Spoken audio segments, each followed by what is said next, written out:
because we've already done that once. No, we haven't. Okay. No. All right. So everybody shelter in place. Yep. For a Aside month. from, how are you? I mean, you're talking about first of all, you're talking about a logistical nightmare. Yeah. Second of all, you're talking about handcuffing the most powerful economy that Mhm. drives the world economy. You're Okay. talking about Well, let's get down to world. the granular level. I know it's going to handcuff, but the rest of the world, they had people that just disconnected for a month. New Zealand is disconnected for a month. They said, Yeah, guys, we're going to disconnect for a month. New Zealand does not drive the world economy. They don't. I get that. Nope. And you know what? The world economy didn't drive them either because they disconnected for a month. They're still kind of disconnected. I mean, if I want to fly back to Taiwan right now, I have to serve a 2-week quarantine, even with a COVID test before I leave. In fact, the COVID test is required. If I have COVID, I can't even get on the plane. But if I don't have COVID, I still have to serve 14 days when I arrive. Right. Well, and then so yeah, I think Why don't we have so. Again, regulation like that? well, because for one thing, once that move is made, you're not talking about, again, the powers that be coming out and saying, okay, we're going to do this for this amount of time, and here's how we're going to cover this. Well, wait a second. It's not about regulation and covering it. You know why we can't do this? Is because our whole society lives week to week and month to month. They can't afford to do it. Okay, that's right. Why can other societies afford to do it when we're supposed to be the richest nation in the world and supposed to have Because all these rights and freedoms? we are the richest nation in the world. Okay, we are. It depends on how you measure, but anyway, we'll do that one another time. We run So in we're there the about. richest nation in the world. I give it to you. We're the Okay, richest, biggest GDP, biggest producer of everything. and Why? that Why all can't kind of. we shut down for 1 month? Because our society, our internal society, don't talk about the world. Our internal society can't do it because they can't afford to do it. They Right, don't have enough in a savings account to make it to the next month. And we're right. seeing the effects of that right now. Look at the bread lines or the food lines we got going on now. Yep. That is sad. The first time I saw something like this, I was living overseas, right? And Katrina hit. And I'm Mm-hmm. watching the news about Katrina and I'm in awe. I'm just like, how can this be happening in the United States of America? Mm-hmm. How can these people be? I mean, how can somebody walk away from a nursing home and let all the patrons let the river rise and let them all drown inside the building? How can Right. how could those kind of things happen in the United States of America when we are the best at everything? Yeah. These Yeah. kind of things, these are the kind of things that really bother me, especially because I've lived overseas, for lots of years. Right. And I come back to here and I see all these things and I hear all these things about my rights, my rights, my rights. Granted, I give it to you that you have your rights, but I'll tell you what, people in New Zealand, I think, have more freedom and more rights than what we exercise, and they don't have to fight the government about it. And because they have that freedom that they can take care of themselves somehow. I know from Mm-hmm. living in Asia, most Asian countries, even if a person makes $3 a month, they save $1.50 of it. At the end of the day, they've got a little bit in the bank because it only costs them $3 a month to live. So you can talk about poverty all you want, but they save and they know what's going on with their life. And that's a biblical thing that you look after yourself, that you're going to take care of yourself and be ready for these kind of things, right?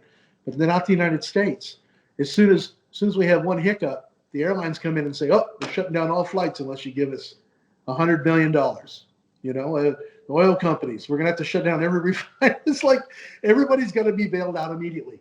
Why?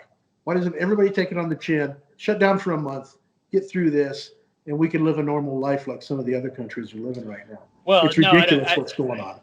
Yeah, no, I don't. Yeah, I completely disagree that that the United States shut down for a month and everybody goes on as normal. It's not, you know, um, we carry the burden of making the rest of the world prosperous.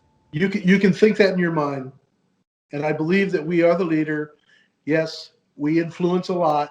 I get that, but if we would have listen, we're still hurting after 10 months. We're still fighting this thing, and our economics have gone down the tubes. I know stock market's at the highest because we're the best. Our Stock market's at the highest. Unemployment is around 7% right? which is where it was when Obama got reelected in 2012. Okay. Astonishing, isn't it? How many bread lines did they have set up in 2012? You shut down the United States of America for a month. I mean, like you're talking about full lockdown, no more economic activity for a month. It's over. Right. It's over. That's sad. Yeah. Sad. But that's the reality. Yeah. You shut down the United States economy for I mean, lockdown solid, no economic activity. Period. End of story. Let's just say that you make a moratorium with all of your neighbors, and all your neighbors say, okay, we're going to shut down for a month and we're going to wall off the rest of Indiana from us so we can be safe. You know, could happen. Yeah, and the majority of Indianans would be in poverty and starving. So how far are they away from poverty and starving now if they're really only that one paycheck away anyway? Well, there you go. That's the deal. The economy sustains this. So what what do you want to? I mean, I agree that that Americans being one or two paychecks away from entering into abject poverty is not good. But no. What's the solution to that? It wasn't like that before. It wasn't. I mean, you talk to your dad. It wasn't like that before when? I mean, back in when the greatest generation came back from the war and all that, it wasn't like that. Yeah. No? Well, no, and it's gone downhill from that. How did it get to where it is now? Well, and I don't think it's gotten to where it is now. I think that so you want me to talk about something that I think is deeply wrong with the United States is we're very consumerist. Mm-hmm. And and I'm just as guilty of that as anybody. I got my new iPhone already. 100%. Right. Yep. Right. So we are consumers. So you see, this phone right here. Uh-huh. Plus $1,000 phone. Not going to say how much I spent on it, but I bought it. Right. That's what you should do. And so why am I living paycheck to paycheck? Mm-hmm. When if I wouldn't have bought this $1,000 phone, I mean, how crucial is this $1,000 phone to my life when I could have survived with a flip phone? Now, that's your lifeline. Well, I could have bought a $100 flip phone. That phone now has us connected. Yeah, well, there you go. Okay. Right. So now what are we talking about, right? Mm-hmm. We're talking about prosperity and consumerism, which this gets real complicated, right? It does. Because again, while we talk about people living paycheck, I mean, I've got 3 cars sitting in my driveway right now. I own a house. I've got equity. All this sort of thing. Sure. So I think the paycheck to paycheck idea is a little over exaggerated for one thing. I don't think so. Well, and I do very well. Okay, you've got a good job. I've got a good job. We do well. Okay. Yeah. I know there's a whole bunch of people around me that don't do quite as well, and I know that's a paycheck to paycheck thing. I think we're living in a bubble right now. But I'll bet you 100% that those people have phones like these. They do, but they're paying $45 a month for it on top of their cellular bill so they can have it. Yep. Right? They didn't pay cash. They didn't pay cash for these like we did. That's right. Okay. But we paid for, why we paid cash? Because now we have freedom to go to any carrier we want to. Well, right. And like when I travel overseas, I pay cash too, because then I can put anybody's SIM card in it from anywhere in the world and it still works. Right. Sure. So that's why we pay cash for them. All right. So exactly. So, but still, my neighbors who can't, who if they lost a paycheck next week, mm-hmm. Would delve into poverty. So So again, They're going to we suck it live up in for a week or two, but once it gets down to about 2 months, I think most Americans, and thinking about my neighborhood too. I mean, I'm an older guy, so I kind of got my things set, right? But 20 years ago, I was in the same situation, right? yeah, You paid 2 months down. It's like, holy smokes, what would I do? That's why I've never right, been without a job in my life. But yeah, we're on that treadmill, and that kind of. So we talk about how many rights and freedoms we have. But think yeah. about where that takes us away from our rights and freedoms. If I would have known what I know now, I might have done things just a little bit differently as far as that's concerned, for sure. Well, So maybe, but but at the same time, that's another thing that I wonder about is the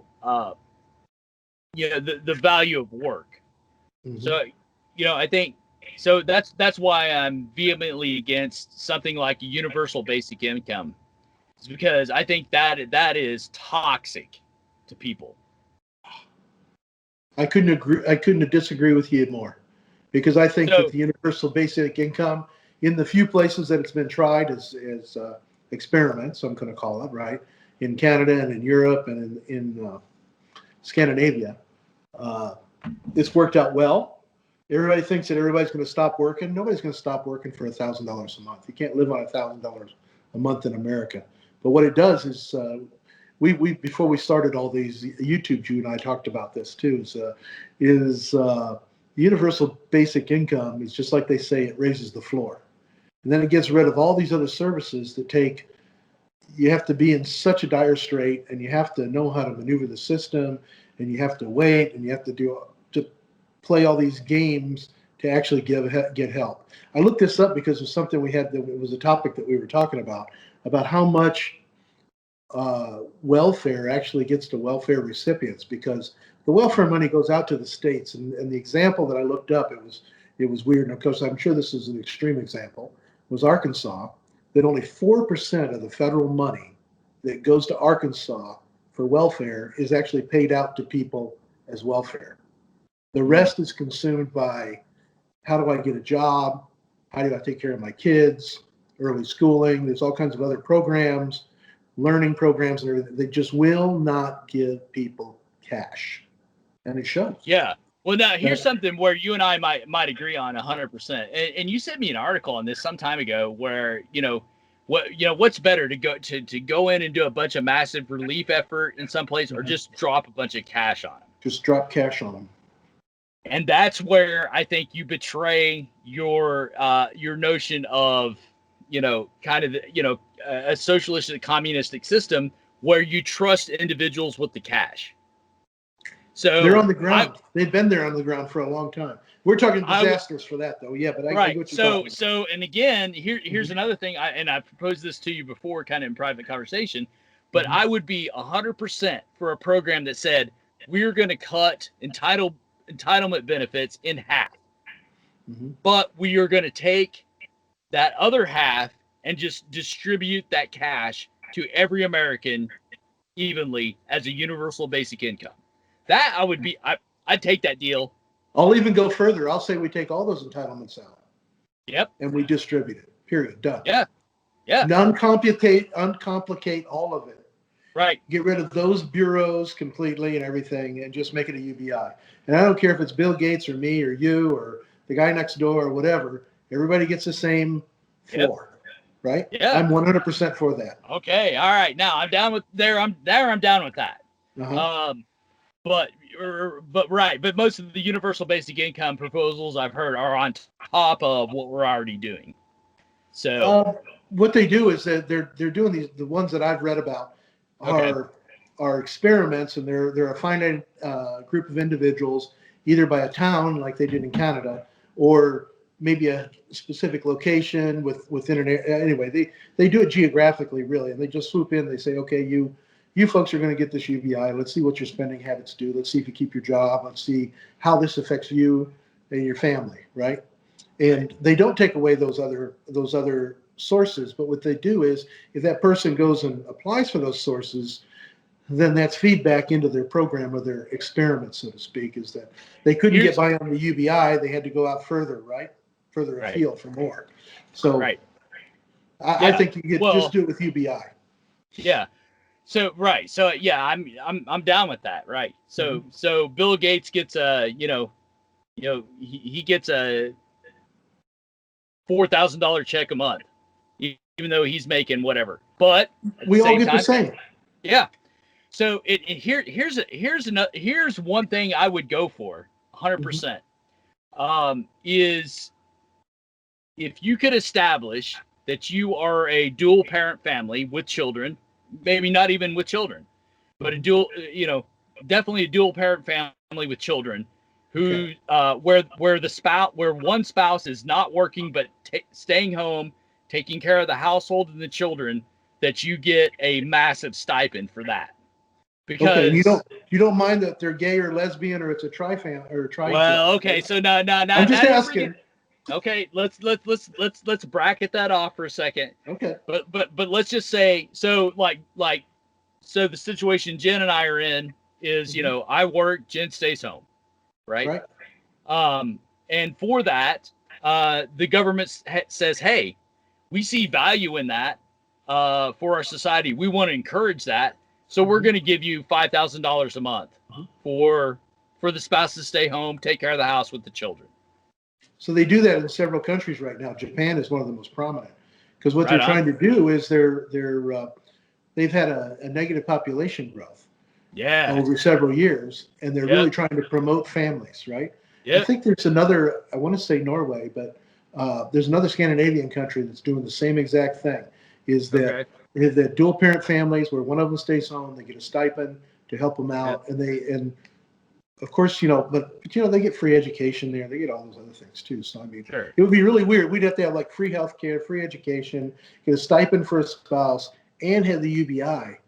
We could be like in a utopia then. Well, no, I wouldn't go for that. I mean, I well, that's the thing is what I think our culture in particular undervalues is mothers. They do. Um, Yep. so I mean, being a mother of two, a mother of however many, Yeah. that's a full-time job.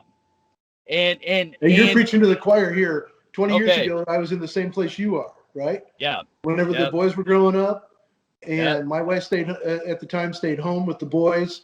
And you know what? I look back at those times, and I worked a lot back then. I even worked a lot of overtime, all right, kinds of stuff. But I still never missed events with my boys. And one yeah, of the reasons is because all I had to do was go. You know what I yeah, mean? Like I could almost time it from how long it took me to get off from work to go to that event to go do this other thing. It was like I was yeah, everything was taken care of, and that means so much to work as a team to be able right, to raise a family. That is right. a huge, huge thing. Right. Yeah. Yeah, Yeah. I mean, full-time moms deserve full-time employment. And they do. I mean, They and, deserve it. and, and, and if you want to have some government employees, I mean, forget about all Mhm. these regular, I mean, think about these people, these bureaucrats up in Mhm. Washington that make the amount of money they make. And if we Right. could figure out a way to reduce that and pay moms, full-time moms, Yeah, we the can come kind up of with the money, money. We can come up with the money. And I would even go absolutely. further to say that if you had two single moms and they got Okay. together as a team and one of them stayed home with the kids and the other mom worked and was productive, and that you could do that.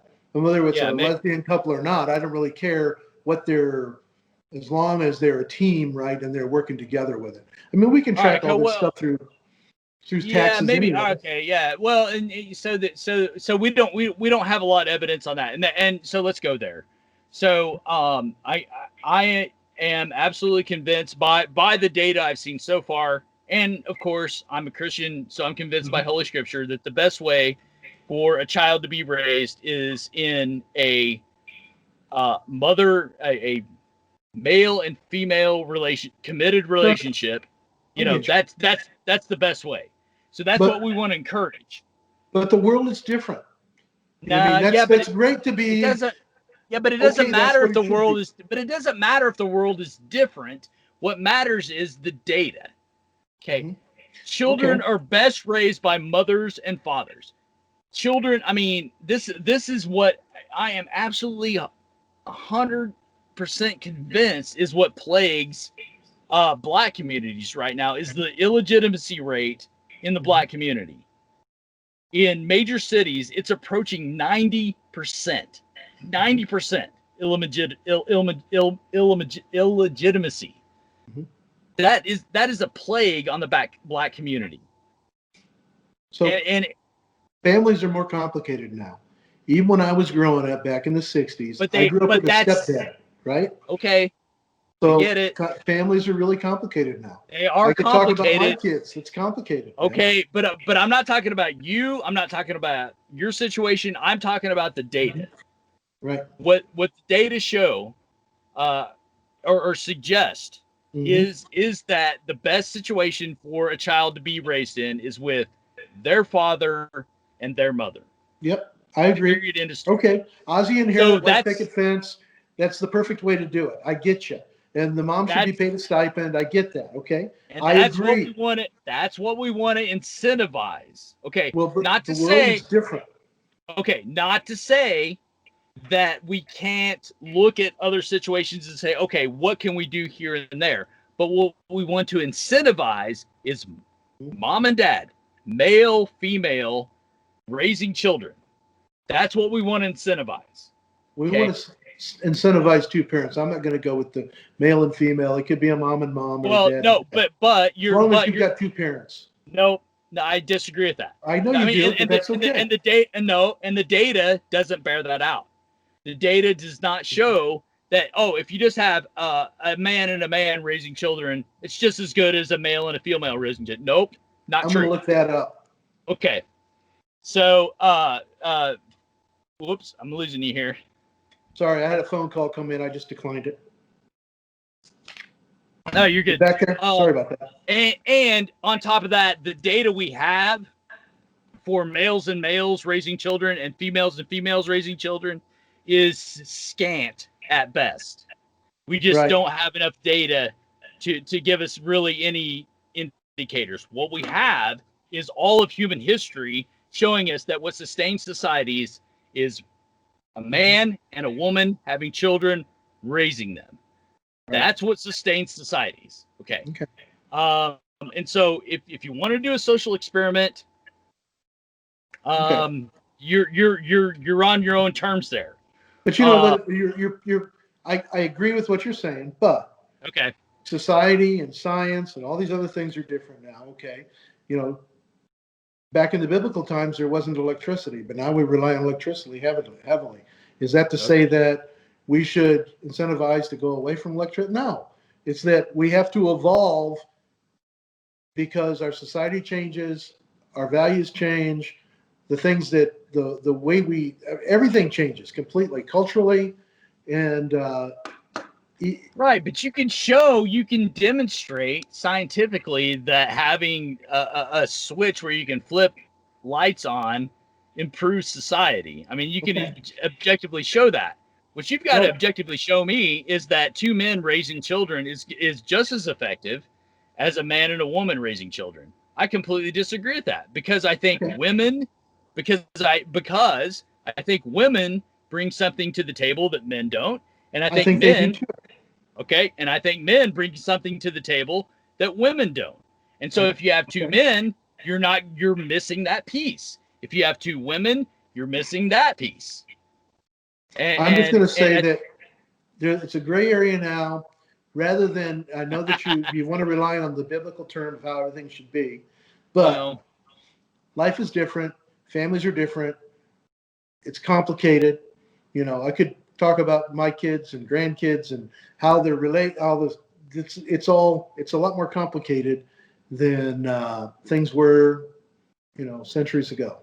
No, so I know, but recent data needs to stand up to the recent data, not eons of data. If you know what I mean. Well, yeah, but if you've shown a pattern, I mean, all of human history has shown a pattern. Said lesbian and gay couples, children do better than the average man and wife. Would that? I mean, if they had a study over the last 10 years and they said you wouldn't believe it. I would reject that because they don't have a study over the past 6,000 years. Right. But we can't have a study about electricity for the last 6,000 years. But you agree with that? No, you're comparing apples and oranges I know.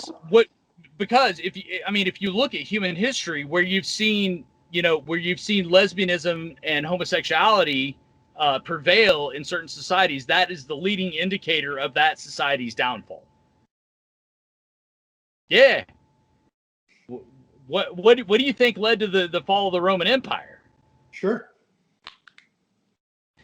Um, I think there was more to it than that, but anyway, it wasn't just. But here's the thing. So I'm willing to go with you on that. There's some uncertainty.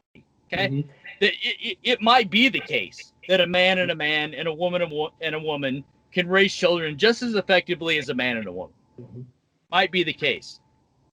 But what you have to do is be willing to say that what we have seen throughout human history is the best way children are raised is with a man and a woman in the household. Mhm. You've got to be there's some really, really positive things Mhm. that have come out of societally, governmentally, however you want to look at it. There's some really positive things that have come out of that relationship that we call marriage. Yeah. I get it. yeah, I get it. man It's and woman. marriage and it's a partnership and all that. And you Right. know what? And then I would even take it away. And I cringe because if some of my friends would see this, but I think the word marriage should be given as more of a religious word. And maybe Okay. go to, because like in Canada, when they talk about a same-sex couple, they don't talk about them being married. They talk about them being partners, right? That my Right. partner does this. But it's really funny is that even same-sex couples now in Canada have adopted that terminology where they talk about their partner versus their husband or wife. So it's kind of because maybe I don't know if they go to church or not, but it's more stepping away from the church aspect of the actual word marriage, right?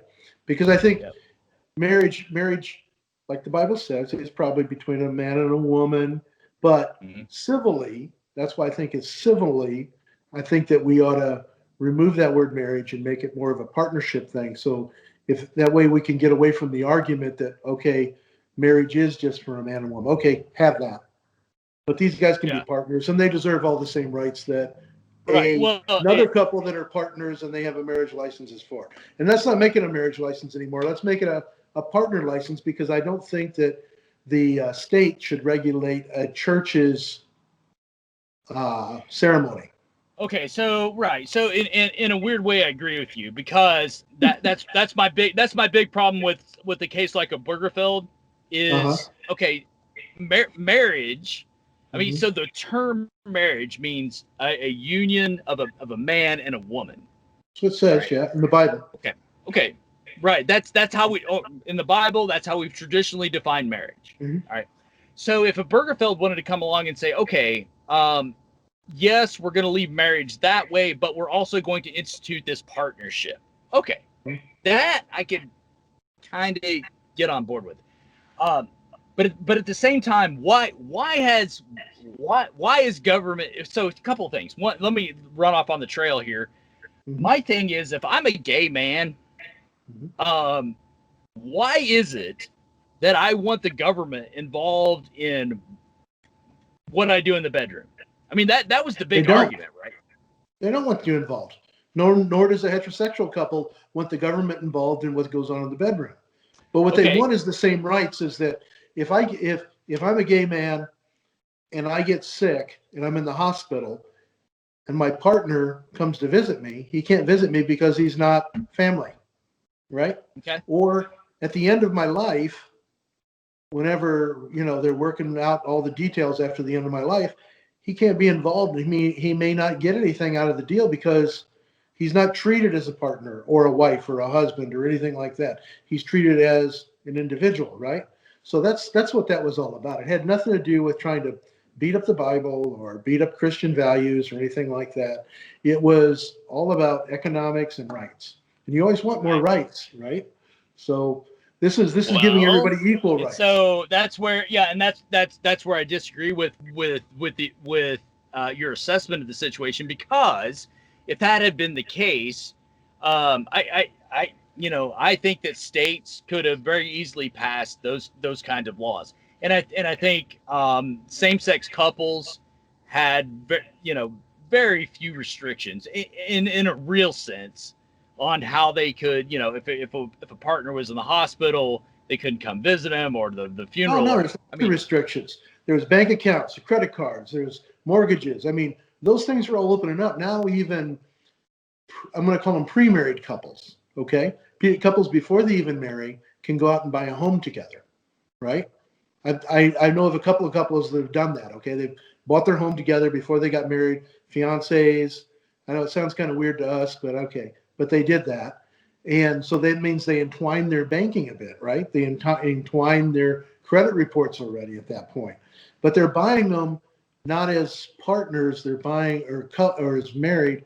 They're buying them as two individuals that are investing basically in a home. Uh, and the way the bank looks at it. But the bank looks at things differently whenever you're married or you're in a partnership or whatever. And they come after you differently too, in case you don't pay, like if you have to get off the treadmill for a month. yeah. And so what's weird about that is I had my, whose name's on the deed to my house? No idea. Mine. Yeah. Just You know, yours? yep. Yeah. Same with mine. Yeah. So it doesn't have anything to do with Jen.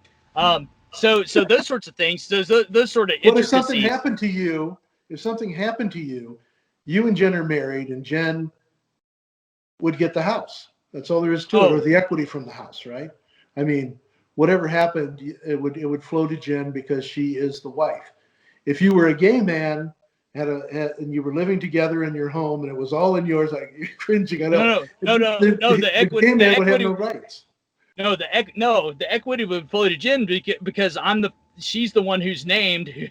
Who would the equity would flow to? If I Right. named you, my Yeah. cousin Jeff, Yeah. gets the equity. And when I die, you Mhm. own my house up here in Foy. It would go to you.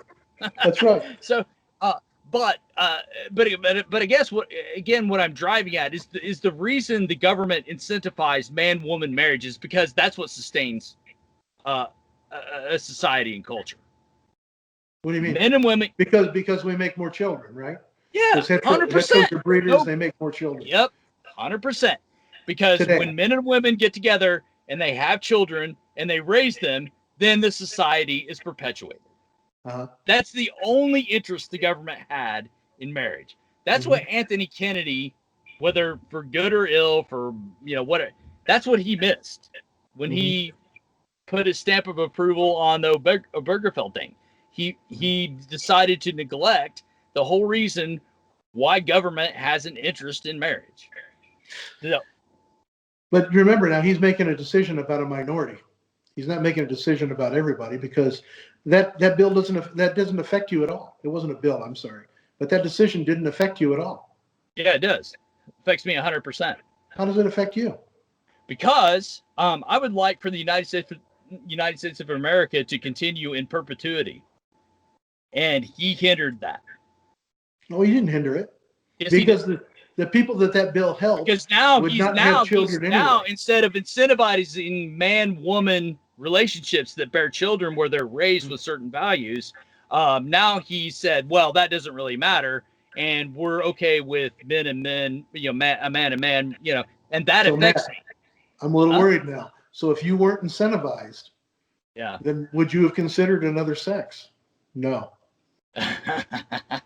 but Okay, I'm just a little worried. I don't think that either one of us need to be incentivized for that. And what no, it did was is it I'm gave not other people saying equal we need to rights. be incentivized. What I'm saying is that the government, when they do certain things, they have a motive. Mm-hmm. They have a motive to incentivize behaviors. That's Right right. now, if Kennedy had come along and said, the government has no business in marriage. We don't care who marries who, whatever. Mm-hmm. This is outside of our purview. We have been wrong to incentivize this thing. Da da da da. Maybe I would have had a little more sympathy, but at the same time, don't tell me that the government incentivizing certain things doesn't have an effect, because it does. Because when you're incentivized, to be a single mom rather than being a married mom, when it comes down to money, you're going to choose the money. I don't think there's any moms out there that are incentivized to be single moms.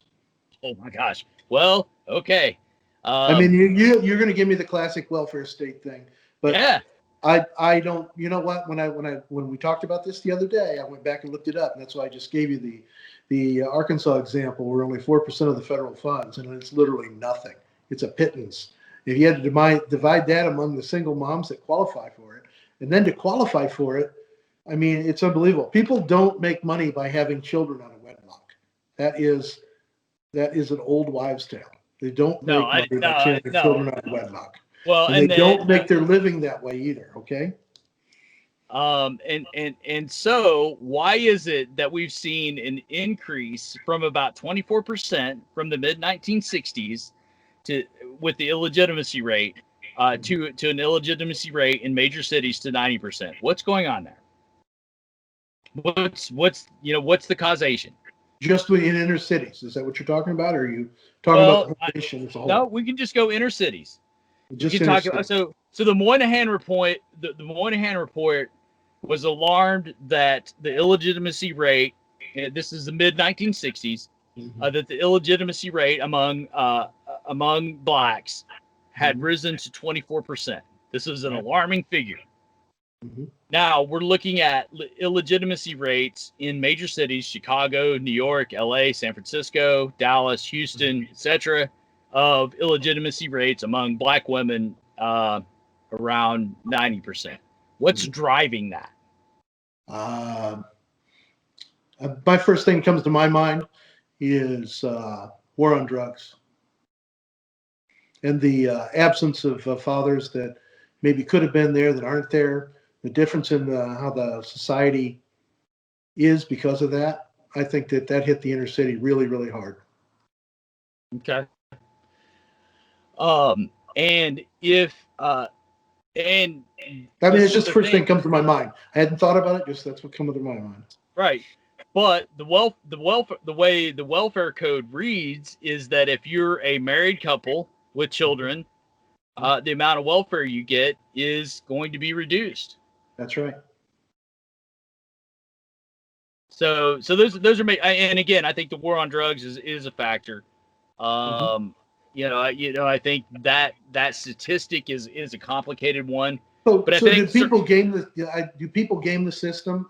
That's where you were going with that. Is that okay? So you don't get married. Maybe there is a dad there, but he's really not living there because they're gaming the welfare system a little bit. Do people do that? I believe they do. Are they in abject poverty when they're doing that? They're not millionaires. I mean, maybe this might be part of your white picket fence thing going on, because at least she's staying home and drawing welfare and taking care of the kids. The guys out there have a job. I don't know what he's doing, but maybe he is bringing home some money, but they're still living in the inner city and they're still living in abject poverty. Probably nobody lives in a horrible inner city that wants to be there. I can guarantee you they'd much rather live out to the burbs. So that's just, are people gaming the system?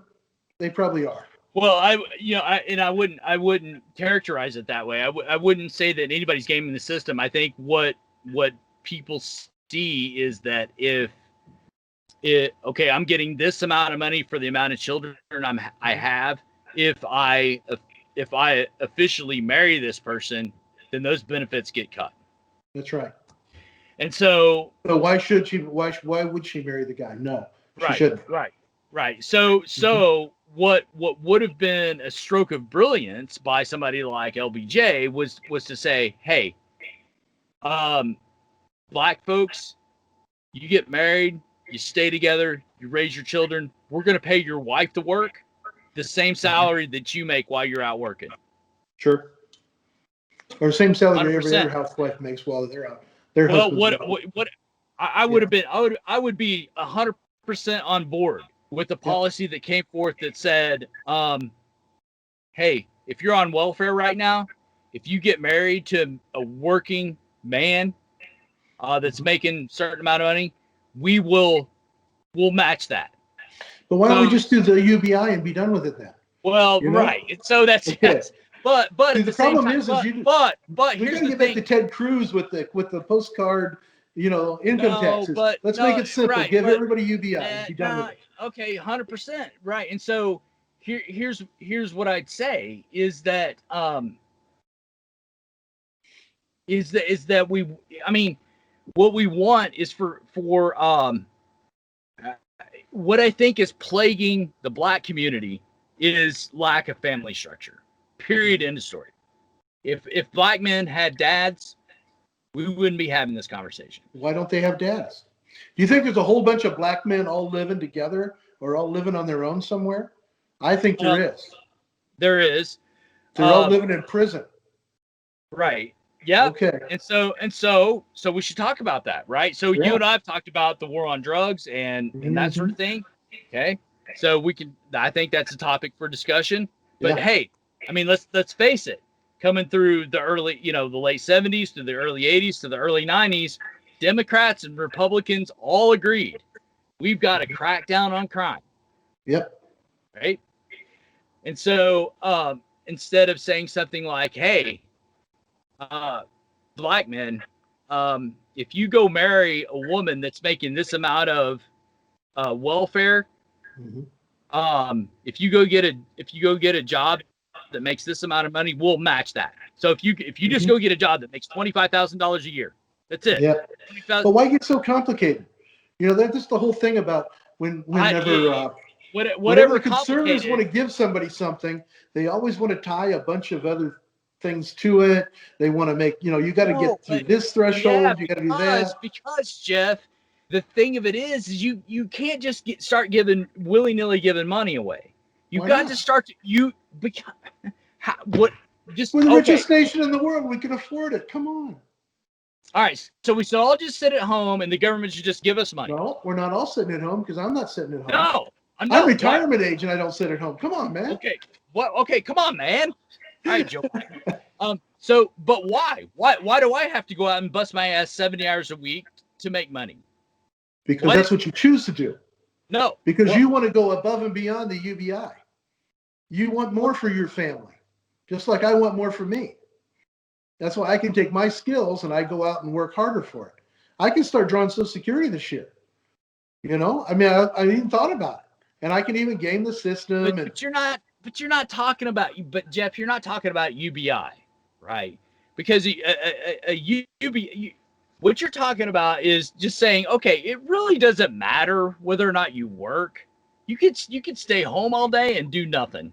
And if you want to live on UBI, you can stay home and not do anything. If you want to live in a commune on UBI, all of you can stay in the commune and do nothing. I don't care. But you know what? There's going to be guys like you and me that are going to go out there and we're going to work our butts off and we're going to pay our taxes so all those people can sit on UBI. But they're never going to. They're always be looking at us driving our Ferraris. Okay. But no, that's not how that's going to go down. Because when you cut into that kind of economic activity, it's just not going to happen. You know what? If they give you and Jen $1,000 each, $2,000 a month, and your daughter, she's over 18 now, so she'd get $1,000 a month. So you had $3,000 to pool in your household right there. You would still work. Well, just running the numbers. Yeah, you would still work. Okay, well, you're talking about me as an individual because I love to work. I love to drive trucks. But you and I are regular guys. I think every regular guy is going to want to do that, and regular girls too. I keep saying regular guys. I disagree with that. Because I think that even though we love to work and we're motivated by that, once. It's kind of like, okay, we got this money. I don't really need to go out. I don't really need to go out and drive 3,000 miles this week to do whatever. I mean, I can just stay home. I'm just gonna stay home. I mean, you're gonna destroy you're gonna destroy the economy doing that. I don't think so. I think we're gonna build it. No, there's no way. People are not that motivated. I mean, they are. No, they're not. Biggest economy in the world, man. Come on. Everybody wants to work. Everybody goes, what are you going to do whenever the robots take over and there's no jobs for us?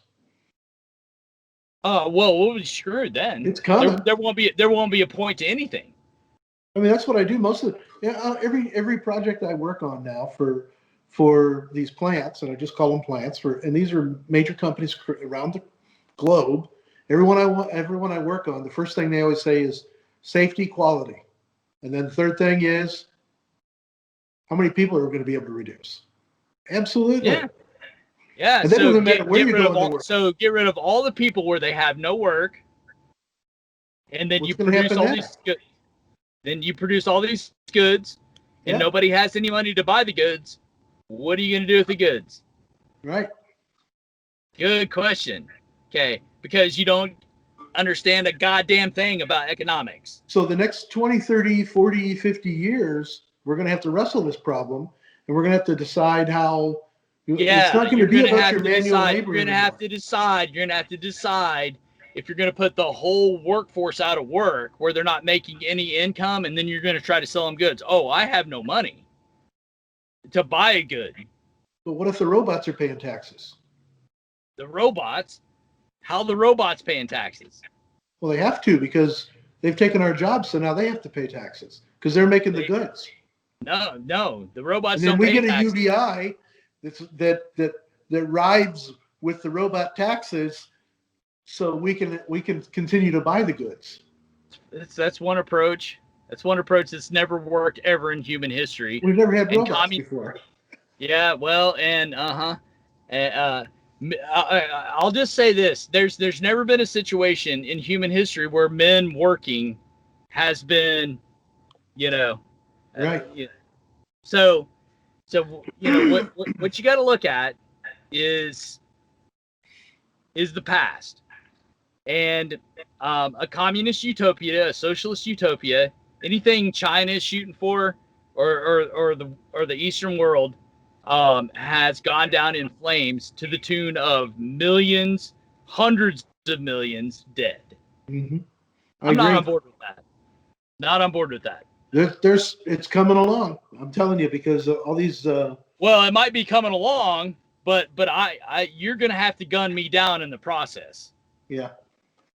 We'll be gone by the time the robots completely take over. Well, no, I think the whole idea of change and progression like this within a society or a culture is that the thinking people have to plan how these things are going to happen, because they're going to happen. So you have to think about, you have to make the rules for how they're going to happen, and you have to make the rules for what happens after it happens. It's like the Republican Party right now. They just kind of checked out. They should have, while they were there, they should have been making the rules for what's going to go forward, how we're going to treat other countries, how we're going to do now they've just kind of checked out. And let's go back to our previous conversations. George is in the bag for the Democrats now. Oh my gosh. Did you watch Trump last night? Oh my gosh. He almost gave it to the Democrats. He didn't give either one of the senators more than a minute. Oh, Jeff, you better get your mind around the fact that both of those seats are going to go Republican. You better just prepare your mind for it. I don't want to hurt your feelings or anything else. I'm kind of preparing for maybe a heartbreak of one seat or the other, but at the end of the day, there's no way both of those seats are going to. Well, first of all, everybody at that rally last night is going to be in the hospital because none of them wore a mask. Okay. So they won't be able to vote. Yeah. Anyway, well, so anyway, just again, like I said in our last one, the chances of, I'll put it, the chances of the Democrats winning either one of those seats in Georgia are the chances of Trump being elected president again. It's not going to happen. Hey, you know me. Trump 2024, baby. I'm on it. Yeah, Trump's done. That's over with. I think Trump got to be president. He's got his thing. He's going to move on, and it'll be a little more. I predict the next 4 years and beyond will be quite a bit more politics as usual. The Republic will go on. The experiment is still working. Did you watch Biden's news conference on CNN the other day? I didn't. I missed that. You cue it up. I mean, it was pretty good. Had Kamala and him on there for their first news conference together since the election. and they one of the key things to watch for is when they ask about his relationship with Mitch McConnell. Ask if he had talked to Mitch McConnell yet, and you can read Yeah. it on his face. Yeah. So Yeah, I'm he's just ready gonna to say, go.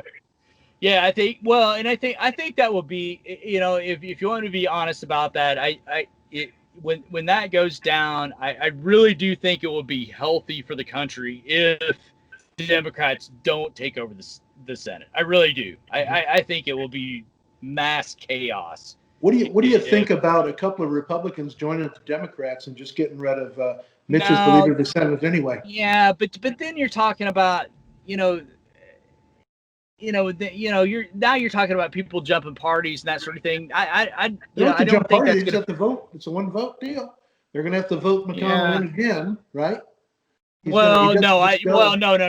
no, that'll never happen. No, if the Republicans, especially if they win, I mean, doesn't matter, 1 seat or 2 seats. If the Republicans have the majority, McConnell will be the majority leader, no question about it. There won't be any of that nonsense, because I mean Well, unless somebody wants to commit political suicide, yeah. and I mean, well, I will say this: Republicans are more apt to commit political suicide than Democrats. I promise you Right. that 100%. So Mhm. if it were ever to happen, if because I promise you that no Democrat, I mean even Tulsi Gabbard, would never vote Mhm. against Nancy Pelosi for Speaker of the House. Mhm. Never in a million years. I thought you did. But I have to look that up now. she voted against her. She might I have. think she did. I mean, not in a meaningful way. No, I mean I think she voted against her for Speaker of the House. She did. She wasn't a unanimous decision. Well, anyway, so yeah, so you're looking at political suicide. Yeah. Yeah. So I think there's and people and ready to do that.